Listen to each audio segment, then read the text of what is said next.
Good morning students. Today we are start our new fourth chapter chemical kinetics.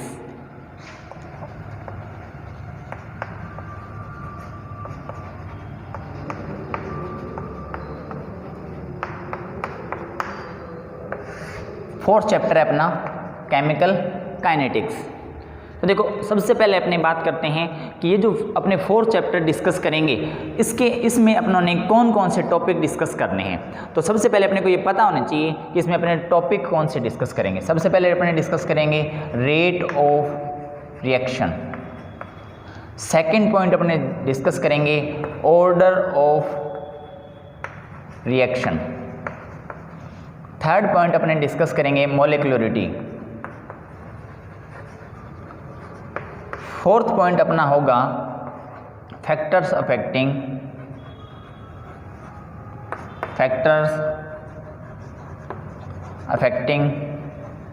Rate of reaction and fifth point जो अपने discuss करेंगे वो होगा collision theory.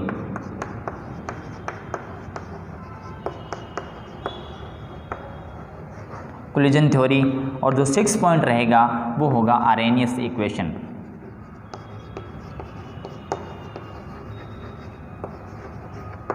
Arrhenius equation. तो देखो ये अपने 6 पॉइंट रहेंगे जो अपने इस चैप्टर में डिस्कस करेंगे। अब अपने बात करते हैं जो केमिकल काइनेटिक्स है वो क्या है, उसमें अपने क्या पढ़ते हैं, कैसे पढ़ते हैं। तो देखो इसके लिए मैं आपको एक छोटा सा एग्जांपल बताता हूँ। ये मैंने एक कोई कंटेनर लिया या मान लिया कोई टेस्ट ट्यूब है। इसमें ए और बी जो दो रिएक्टेंट हैं उनको आपस में मिक्स करना है। मतलब अब यहाँ पर अपने सॉल्यूशन वाले चैप्टर की तरह बातें नहीं करेंगे, उसमें अपने मिक्सअप करते थे। यहाँ पर अपने रिएक्शन करवाएंगे। क्या कराएंगे? रिएक्शन कराएंगे। तो देखो ए एंड बी को जब रिएक्ट करवाते हैं तब अपने पास यहाँ पर आपके या मेरे दिमाग में कुछ क्वेश्चन आते हैं। और सबसे पहला क्वेश्चन क्या होगा कि जो ए एंड बी है वो आपस में रिएक्ट करेंगे या नहीं करेंगे। इसके लिए अपने क्या देखते हैं, देखा एक केमिकल रिएक्शन, क्वेश्चन लिख रहा हूँ मैं, केमिकल रिएक्शन पॉसिबल और नॉट। सबसे पहले ये बात आती है कि ये जो ए और बी है वो आपस में रिएक्ट करेंगे या नहीं करेंगे। सेकंड जो रहेगा वो ये रहता है कि हाउ मैनी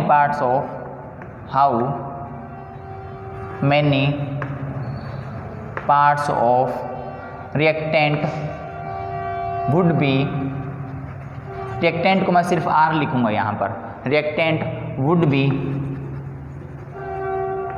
चेंज्ड इनटू या कन्वर्टेड इनटू लिख सकते हो आप, changed into product.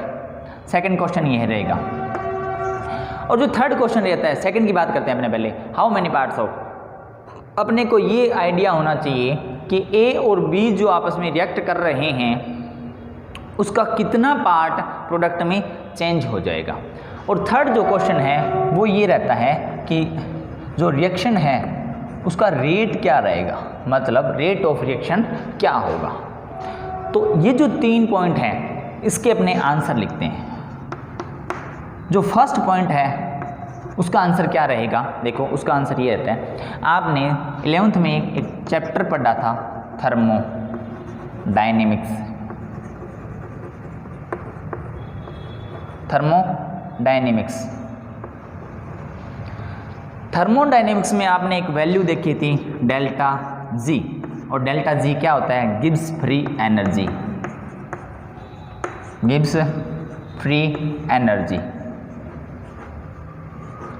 Delta G क्या होता है? Gives free energy. अब अगर मैं आपको ये बताता हूँ कि जो ए एंड बी वो चेंज होंगे प्रोडक्ट में, मतलब केमिकल रिएक्शन पॉसिबल है या नहीं है, तो इसके लिए मैं क्या बताऊँगा आपको। इस चैप्टर में आपने ये डिस्कस किया था, ये स्टडी किया था कि अगर डेल्टा जी की वैल्यू आती है नेगेटिव, क्या आती है? डेल्टा जी की वैल्यू नेगेटिव अगर आती है तो जो केमिकल रिएक्शन है वो पॉसिबल है। क्लियर? अगर डेल्टा जी की वैल्यू पॉजिटिव आती है तो नॉट पॉसिबल।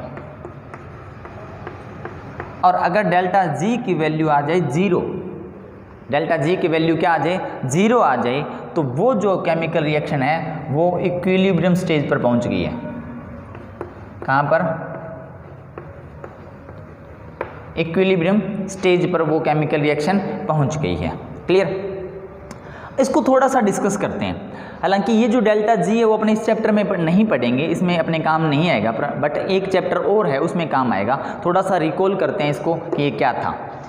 तो देखो, डेल्टा जी का फॉर्मूला आपको पता होगा। अगर आपको पता है बहुत अच्छी बात है, नहीं पता तो फिर आप ये सोच लो कि आपने 11th में ये चैप्टर कितना पढ़ा था। तो देखो 11th के जो चैप्टर हैं वो सभी चैप्टर आपके काम आएंगे, सभी चैप्टर काम आएंगे। इसका मतलब ये है कि जितने भी चैप्टर आपने डिस्कस किए थे 11th में, उसका कुछ ना कुछ पोर्शन अपने 12th में ज़रूर काम आएगा। और थर्मोडायनेमिक्स मुझे पता है आपने नहीं पढ़ा, अगर पढ़ा है तो बहुत कम पढ़ा है, क्योंकि ये हाफ ईयरली के बाद का पोर्शन है और ईयरली एग्ज़ाम तो अपने हुए नहीं, है ना। तो आपने कितना पढ़ा है ये हमें आइडिया है। तो देखो, डेल्टा जी का एक फॉर्मूला होता है delta H minus T delta S. तो अपने क्या करेंगे, डेल्टा जी की वैल्यू क्या चाहिए अपने को? नेगेटिव। नेगेटिव होगी तभी जो रिएक्शन है वो क्या होगी? पॉसिबल है। क्लियर? तो देखो, delta G is equal to delta H minus T delta S, ये सभी क्या है ये अपने को पता होना चाहिए। ये है एंथैल्पी, एंथैल्पी डिफरेंस है ये, और टी होता है टेम्परेचर, ये आपको पता है। डेल्टा एस होता है एंट्रोपी, सॉरी, डेल्टा एस क्या होता है? एंट्रोपी। तो अगर मेरे को डेल्टा जी नेगेटिव में लेकर आना है तो जो ये वैल्यू है ये ज़्यादा होनी चाहिए और जो एंथैल्पी डिफरेंस है वो क्या होना चाहिए? कम होना चाहिए। तो अब ये ज़्यादा कैसे आएगा? सबसे पहले बात करते हैं एंट्रोपी क्या होता है। एंट्रोपी, आपको एंट्रोपी का ऑर्डर पता होना चाहिए। एंट्रोपी का क्या पता होना चाहिए? ऑर्डर। कोई भी जो सब्सटेंस है उसकी जो फ्रीली मूविंग है उसको एंट्रोपी बोलते हैं। किसी भी सब्सटेंस के पार्टिकल्स की, या अपने बात करते हैं किसी भी सब्सटेंस के पार्ट्स की फ्रीली मूविंग होती है उसको एंट्रोपी बोला जाता है। तो एंट्रोपी का अगर मैं ऑर्डर लिखता हूँ तो जो गैस की एंट्रोपी होती है वो मैक्सिमम होती है, लिक्विड की थोड़ी सी कम होती है, और सॉलिड की एंट्रोपी बहुत कम, और आप ये मानो अप्रोक्सीमेट 0 के इक्वल होती है। वो क्यों होती है? क्योंकि जो गैस के जो पार्टिकल्स हैं वो फ्रीली मूव कर सकते हैं, मतलब उनमें वाइब्रेशन चेक करनी है अपने ने। तो अपने एक रूम के अंदर जो गैस जो भी गैस भर दी, तो ये तो ज़रूरी नहीं है कि अपनों अगर यहाँ पर उस गैस को छोड़ा है तो उसके सारे पार्टिकल्स यहीं रहेंगे, वो पूरे रूम के अंदर क्या करेंगे? फ्रीली मूव करेंगे। और अगर मैं बात करता हूँ लिक्विड की, लिक्विड के जो पार्टिकल्स होते हैं वो भी क्या करते हैं? उनमें भी थोड़ा थोड़ा वाइब्रेशन होता है। तो अपने जिस कंटेनर में अपने लिक्विड को डाल देंगे, तो ये नहीं है कि लिक्विड जो है वो अपनों ने रख दिया और काफ़ी टाइम अगर तक बाद तक देखे तो वो हिलता हुआ नहीं दिखता। देखो, हिलता हुआ तो नहीं दिखता, बट उसके जो पार्टिकल्स हैं उसमें वाइब्रेशन होता है।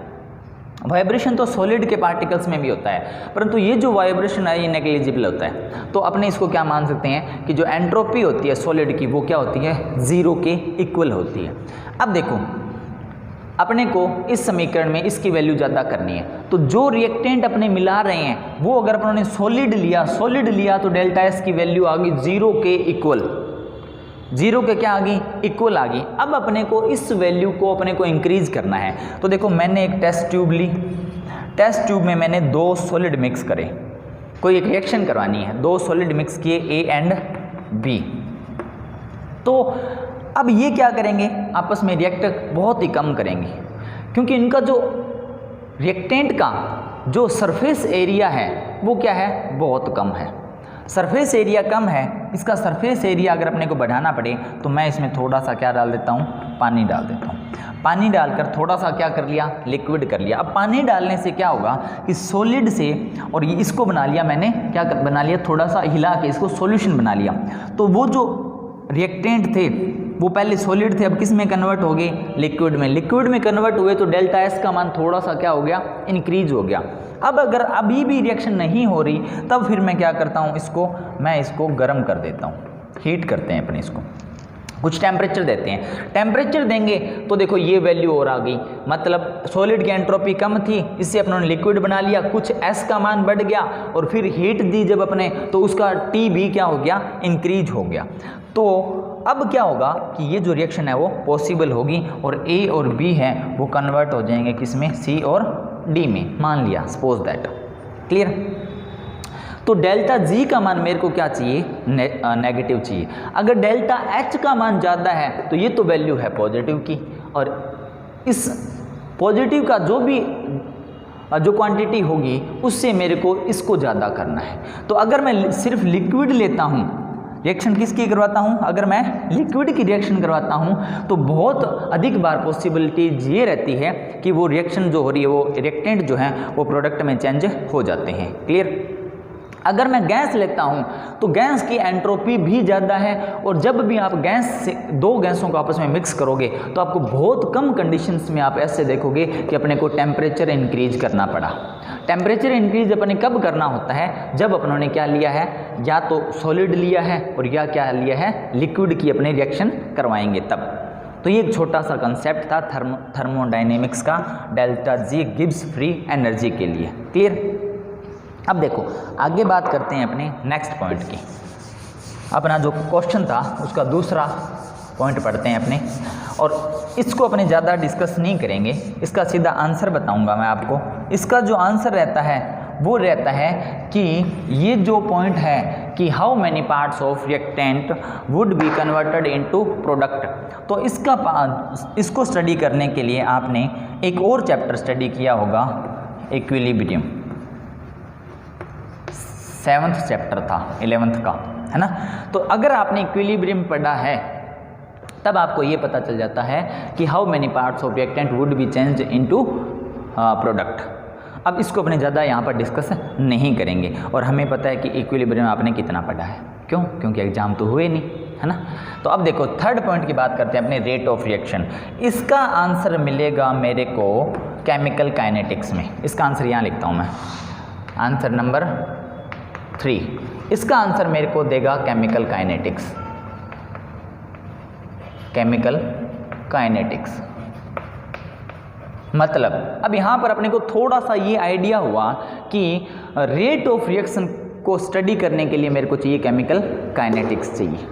ठीक है, तो अपने यहीं पहुंचना था और यहाँ अपने पहुंच गए कि केमिकल काइनेटिक्स की स्टडी क्यों की जाती है। केमिकल काइनेटिक्स की स्टडी की जाती है किसी भी कोई भी रिएक्शन है उसका रेट ऑफ रिएक्शन चेक करने के लिए। और क्या चेक करते हैं, देखो सबसे पहले बात करते हैं अपने, ये जो काइनेटिक्स वर्ड है ना, इसका ये बना है काइनेसिस से। इसकी फॉर्मेशन कहाँ से हुई है, काइनेसिस से हुई है। और काइनेसिस जो है ना, इसका मतलब होता है मोशन। क्या होता है, इसका मतलब होता है मोशन। अब देखो मोशन किसका, केमिकल रिएक्शन का। तो देखो केमिकल काइनेटिक्स में अपने स्टडी क्या क्या करेंगे, अपने सबसे पहले डिस्कस करेंगे इसके अंदर केमिकल काइनेटिक्स जो पार्ट होता है रेट ऑफ रिएक्शन को, rate of reaction. Second point पर डिस्कस करेंगे mechanism of reaction, mechanism of reaction. और थर्ड पॉइंट जो है वो अपने डिस्कस करते हैं factor affecting,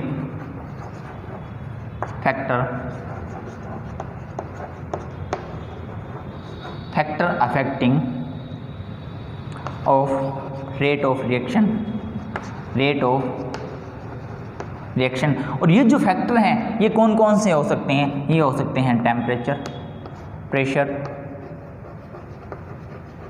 temperature, pressure and catalyst. तो ये कुछ अपने फैक्टर अपने डिस्कस करेंगे, क्या, temperature, pressure and catalyst. Clear. तो देखो अगर मैं इसकी केमिकल जो काइनेटिक्स है इसके डेफिनेशन की बात करता हूँ तो इसकी डेफिनेशन क्या होगी, देखो इसकी डेफिनेशन होगी, लिख लेते हैं अपने, जगह चाहिए मेरे को। केमिकल काइनेटिक्स की अगर डेफिनेशन की बात करते हैं तो ये जो अपने 3 पॉइंट जो लिखे हैं इन्हीं से अपने इसकी डेफिनेशन की बात करेंगे। क्या होगा देखो,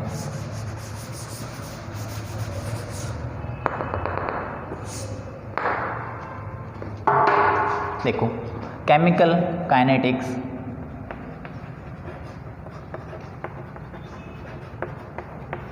is a branch of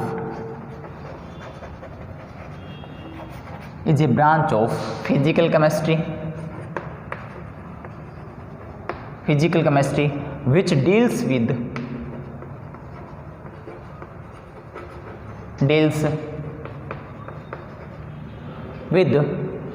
rate of reaction। ये जो पॉइंट अपने जो भी लिखे हैं उनके साथ डील करेंगे अपने क्या, rate of reaction,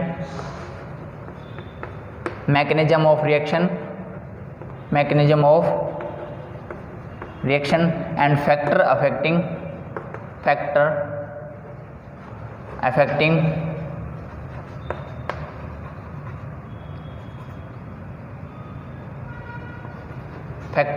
of rate of reaction. तो देखो क्या है, chemical kinetics is a branch of physical chemistry की है और उसमें किन चीज़ों के साथ डील किया जाता है कि with the rate of reaction, mechanism of reaction and the factor affecting of the rate of reaction. अब अपने नेक्स्ट टॉपिक स्टार्ट करने हैं और देखते हैं कि रेट ऑफ रिएक्शन क्या होता है। केमिकल काइनेटिक्स का नेक्स्ट टॉपिक अपने करते हैं। जो फर्स्ट टॉपिक अपनों ने सबसे पहले लिखा था कि अपने इस चैप्टर में कौन कौन से टॉपिक डिस्कस करेंगे, तो उसका जो फर्स्ट टॉपिक है वो देखते हैं जा रहे हैं अपने, और वो होगा, वो कौन सा टॉपिक है, rate of reaction. Rate of reaction देखो, रेट ऑफ रिएक्शन अगर मैं इसका फॉर्मूला लिखता हूं तो वो ये होगा, चेंज इन कंसंट्रेशन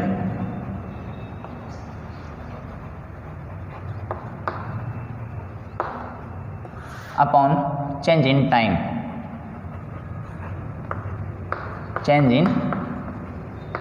टाइम, ये एक छोटा सा फॉर्मूला होता है, change in concentration upon change in time.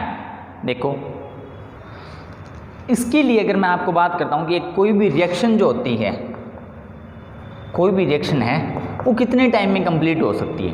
तो एग्जांपल की अगर अपनी बात करते हैं तो आपने एसिड बेस रिएक्शन स्टडी की होगी 10th के अंदर। तो एसिड बेस रिएक्शन जो होती है, मतलब जिसमें एसिड और बेस रिएक्ट करते हैं, उनका जो टाइम पीरियड होता है वो बहुत ही कम होता है, और वो कितना होता है 10 की पावर माइनस 12 टू 10 की पावर माइनस 16 सेकेंड। तो ये देखो इतने कम टाइम में एसिड बेस रिएक्शन क्या हो जाती है, कंप्लीट हो जाती है। बट अगर मैं आप बात करता हूँ रस्टिंग ऑफ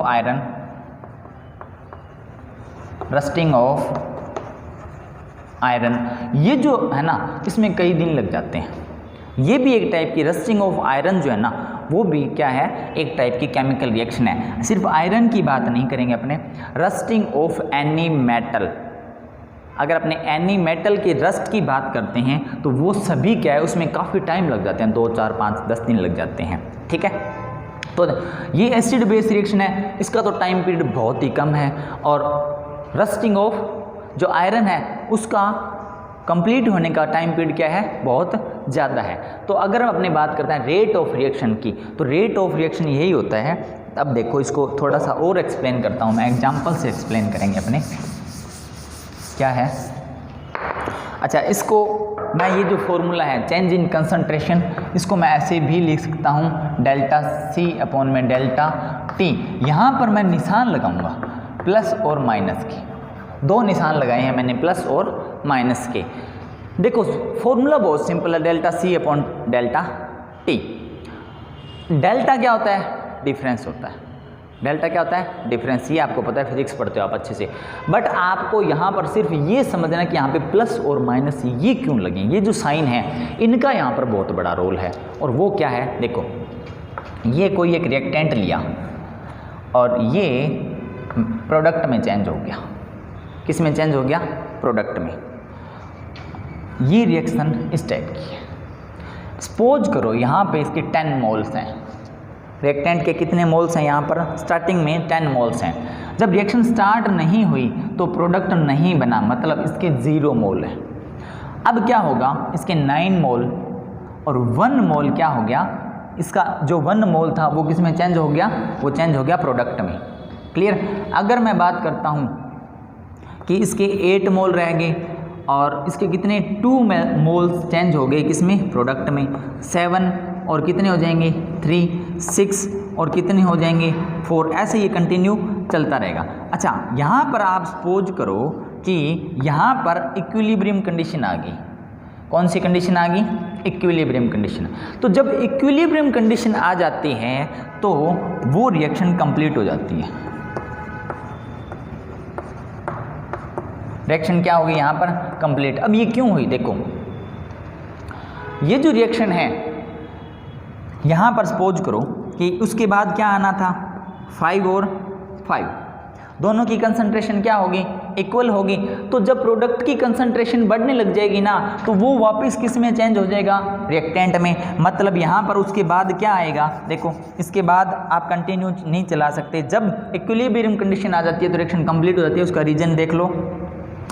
स्टार्टिंग में आप ये मानो इसके 10 मोल्स थे और वो कहाँ तक पहुँच गए, 6 मोल तक। और प्रोडक्ट की देखो, इसकी कंसंट्रेशन तो डिक्रीज हो रही है, इसकी कंसंट्रेशन इंक्रीज हो रही है। तो प्रोडक्ट की जो कंसंट्रेशन इंक्रीज हो रही है वो 4 तक पहुँची।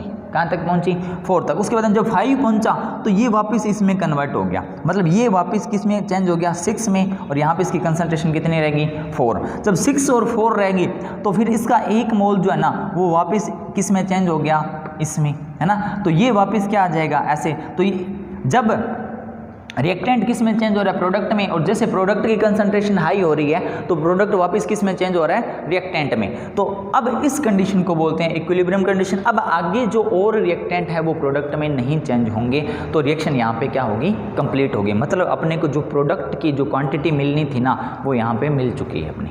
क्लियर। अब देखो, अब बात करता हूँ मैं रेट ऑफ रिएक्शन, यही इसी की बात करेंगे अपने। और यहाँ पर बात करता हूँ मैं एवरेज रेट की।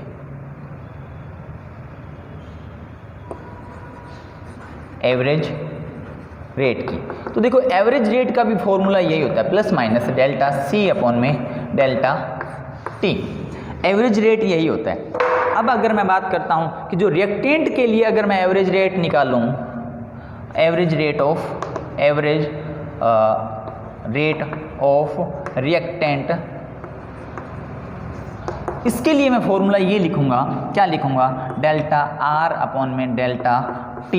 और इसके साथ में मैं निशान लगाऊंगा, जो साइन होगा वो लगाऊंगा माइनस का। किसका निशान लगाऊंगा, माइनस का। अब एक बार ये माइनस क्यों लगाया अभी बताता हूँ मैं आपको। अगर मैं एवरेज रेट नोट करता हूँ प्रोडक्ट के लिए तो इसके लिए मैं ये लिख सकता हूँ, क्या, डेल्टा P अपॉन में डेल्टा T। और इसके मैं जो साइन लगाऊंगा वो किसका लगाऊंगा, प्लस का लगाऊंगा। इसको मैं ऐसे भी लिख सकता हूँ, डेल्टा क्या होता है, डिफरेंस होता है। डिफरेंस अपने कैसे काउंट करते हैं, R2 माइनस R1 अपॉन में T2 माइनस T1। और साथ में साइन कौन सा है, नेगेटिव। यहाँ पे पॉजिटिव साइन है, P2 माइनस P1 अपॉन में T2 माइनस T1। क्लियर। तो अब देखो, यहाँ पर साइन है नेगेटिव का, यहाँ पे साइन है पॉजिटिव का। अब आपको ये मत समझना कि जो रेट ऑफ रिएक्टेंट्स होता है वो तो नेगेटिव में जाता है, माइनस में नहीं जाता वो। और अगर आप ये पूछे कि एवरेज रेट ऑफ जो प्रोडक्ट होता है वो प्लस में जाता है, तो ये जो प्लस और माइनस है ये रेट के लिए नहीं है। ये सबसे पहली बात ये रेट के लिए बिल्कुल भी नहीं है। तो प्लस और माइनस अपने किसके लिए बता सकते हैं कि प्लस और माइनस जो है ना, प्लस और minus represent change in the concentration. जो ये चेंज कंसंट्रेशन चेंज के लिए हैं। देखो यहाँ से रिएक्टेंट की कंसंट्रेशन डिक्रीज हो रही है, प्रोडक्ट की कंसंट्रेशन यहाँ पे क्या हो रही है, इंक्रीज हो रही है। तो जो प्लस और माइनस अगर मैं लिखना चाहूँ यहाँ पर तो वो क्या लिख सकता हूँ मैं, प्लस और माइनस मैं बोल के बता देता हूँ। प्लस और minus signs represent change in the concentration with respect to reactant and product. तो प्लस और माइनस साइन किसके लिए हैं कि कंसंट्रेशन चेंज के लिए हैं, किसके, रिएक्टेंट और प्रोडक्ट की कंसंट्रेशन चेंज के लिए प्लस और माइनस के साइन हैं। ठीक है। तो ये अपना एवरेज रेट हुआ, और किसका? Average rate of reactants, average rate of product. इसके लिए अपने को कुछ ग्राफ भी ड्रॉ करने होंगे, वो क्या होंगे, वहाँ से आपको ये प्लस और माइनस और इजीली समझ आ जाएगा। देखो, अगर मैं ग्राफ ड्रॉ करता हूँ, और किस किस के बीच में ग्राफ ड्रॉ करूँगा? टाइम एंड कंसंट्रेशन के लिए, टाइम एंड कंसंट्रेशन के लिए अगर मैं ग्राफ ड्रॉ करता हूँ तो वो क्या आएगा? यहाँ पर है 0, यहाँ पे क्या है? 0। तो यहाँ पर स्टार्टिंग में जैसे मैंने अभी यहाँ पर जो इक्वेशन लिखी हुई थी, R चेंज हो रहा है किसमें? प्रोडक्ट में।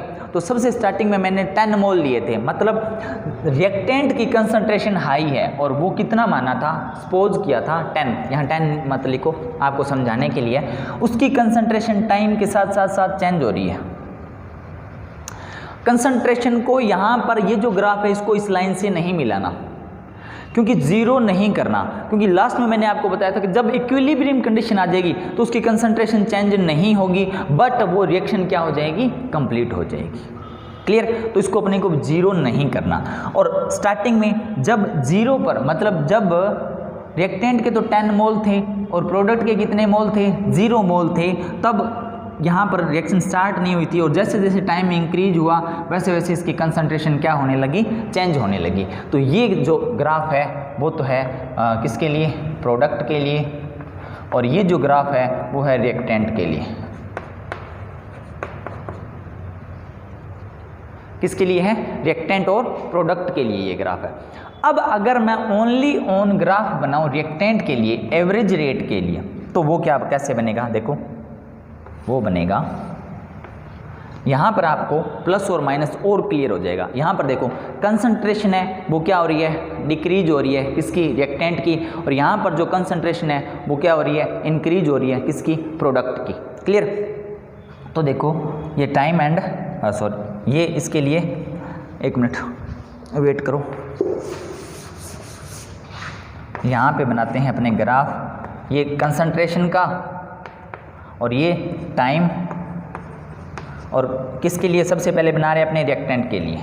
किसके लिए बनाया? रिएक्टेंट के लिए। तो अगर मैं आपको ये बताऊं, यहाँ पर 0 है, यहाँ पे अपने ऊपर जा रहे हैं, वैल्यू बढ़ रही है, 10 होगी, है ना। मान लिया ये वैल्यू 7 आ गई, सपोज दैट ये वैल्यू कितनी आ गई? 7।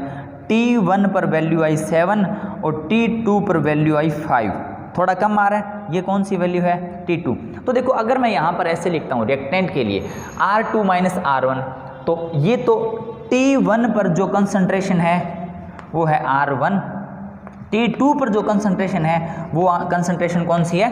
R2। तो यहाँ पर देखो, यहाँ से देखो, R1 की वैल्यू कितनी है? यहाँ पर R1 की वैल्यू है 7 और R2 की वैल्यू कितनी है? यहाँ पर R2 की वैल्यू है 5। तो देखो यहाँ पर ये जो अगर अपने इसको कैलकुलेट करेंगे तो ये वैल्यू किस में आएगी? नेगेटिव में आएगी। किस में आएगी?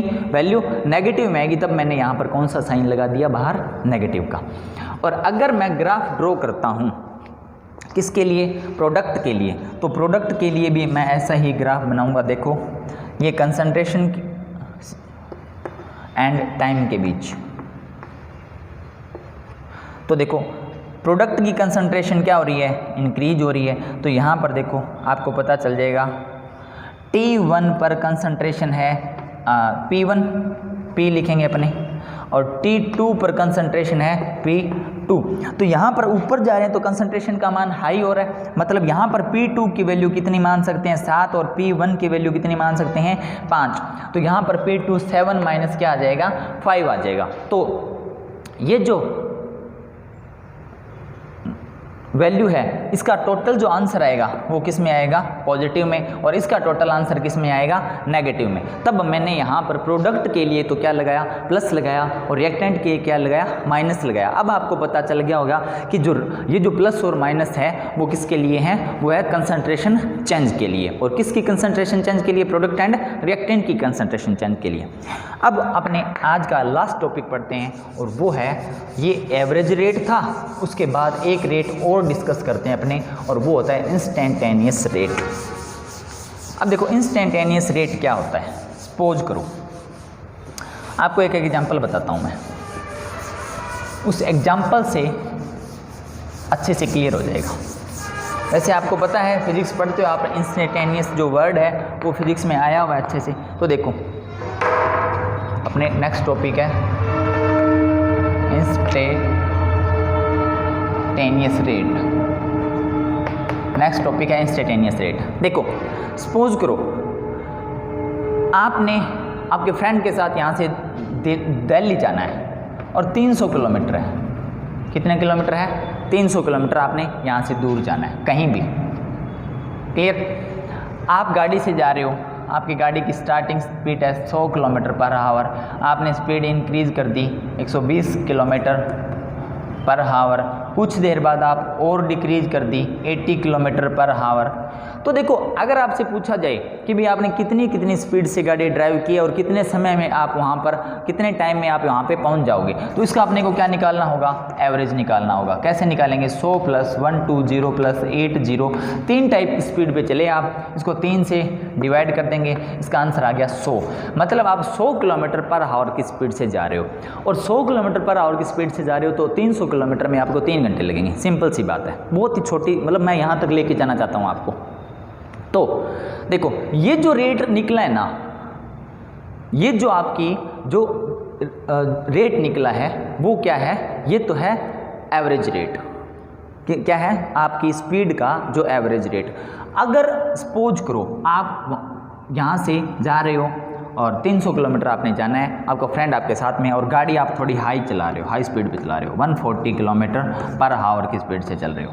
कितने स्पीड से? 140 किलोमीटर्स पर आवर की स्पीड से चल रहे हो। आपके फ्रेंड ने आपको एकदम से देखा स्पीडोमीटर की तरफ और वो ये बोला, ओह इतनी तेज़ स्पीड चल रही है, इतनी तेज़ स्पीड से चल रहे हो आप। तो इस टाइम ये जो स्पीड थी ना और उस टाइम, और इसको बोलेंगे इंस्टेंटेनियस रेट। मतलब क्या है? इंस्टेंटेनियस का मतलब होता है किसी एक पॉइंट पर, किसी एक पॉइंट पर जो रेट होगा ना वो क्या होगा? Instantaneous rate. अब अपनी बात करते हैं अपने टॉपिक की कि रिएक्शन के लिए इंस्टेंटेनियस रेट जो है ना वो किस प्रकार डिफाइन करेंगे। देखो सिंपल सी बात है, छोटा सा टॉपिक है। इंस्टेंटेनियस रेट का जो फॉर्मूला है, पहले फॉर्मूला लिखते हैं, क्या होगा? डेल्टा C अपॉन में delta T plus minus sign लगा दो और यहाँ पर आपको एक कुछ कंडीशंस लिखनी है। Delta T tends to 0। Delta T tends to 0 क्या होता है ये आपको पता है।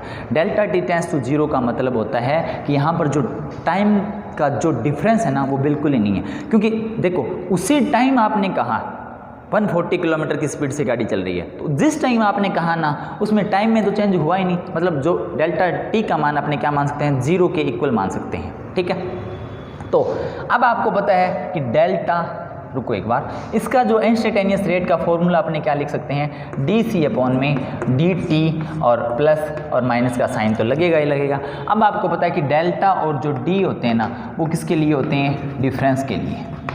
किसके लिए होते हैं? डिफरेंस के लिए होते हैं। ये जो वैल्यू होती है ये तो थोड़ी वैल्यू जो है वो बड़ी होती है और ये क्या होती है? बहुत ही छोटी वैल्यू के लिए अपने किसको यूज़ करते हैं? d को यूज़ करते हैं। तो ये इंस्टेंटेनियस रेट का फॉर्मूला आ गया।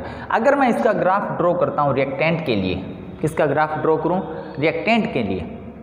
तो देखो मैंने आपको कहा एक टाइम पर, एक टाइम कोई भी टाइम है T1 मान लो, T मान लो, कोई फर्क नहीं पड़ता, आपको कंसेप्ट क्लियर होना चाहिए। तो T1 पर जो कंसंट्रेशन थी ना, मतलब इस पॉइंट पे कंसंट्रेशन है इतनी, किसी एक क्षण पर कंसंट्रेशन चेक करने के लिए अपने निकालते हैं, इंस्टेंटेनियस रेट को डिस्कस करते हैं। तो इस कंसंट्रेशन पर रेट को डिस्कस करने के लिए मेरे को यहाँ पे एक टेंजेंट लेना होगा। क्या लेना होगा? ये एक टेंजेंट। ठीक है, ये O मान लिया, ये A एंड B। अब आपको पता है इस टेंजेंट की वैल्यू मैंने निकालनी है, मतलब ये जो पॉइंट है ना इस पर अगर मैं इसकी वैल्यू निकालना चाहूँ तो मेरे को एक फॉर्मूला चाहिए होता है, वो होता है tan theta. tan theta is equal होता है length upon base, length upon base. तो लेंथ क्या है इसकी? ये है, मतलब O A अपॉन में O B, तो ये इसका टेंजेंट आ जाएगा। कितना आएगा? tan theta is equal to length upon में बेस। Thank you. आज अपना टॉपिक यहीं पे कंप्लीट करते हैं और next topic next class lecture में अपने डिस्कस करेंगे।